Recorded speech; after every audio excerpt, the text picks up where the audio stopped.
Nhảy ra một phải lên đây. Thì do re mi fa so đi chị không ạ? C D E F G A B C. Allez, one, two. C D E F G A B C. C D E F G A B C. C D E F G A B C.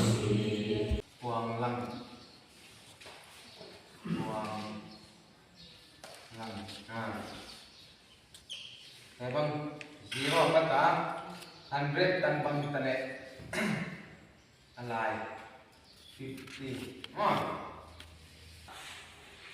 Cái bài này cái việc chả cái chả là câu đầu thì hiện thì là mình đến mà cái chả phản ánh là cái này anh nên để cái mình cái account mình lại chứ mà thì cái chả chả là vậy account này cái chả vậy lắm vậy nó chả lại tắt đấy ha còn là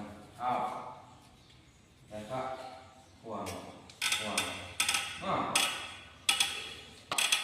hoàng chút hoàng về hoàng cái này là hoàng không phải chắc chắn gì hoàng là ở đây áp dụng đầu bài tắt vậy hoàng cái chả ít khi đầu bài tắt là chỉ ngại ta mà bây giờ đó vậy đi làm đầu bài tắt cái chả ông đầu bài tắt là chỉ tất cả chỉ cần nếu mà đây full stop để khác nhớ vậy mi re do mi fa mi ở đây mi so la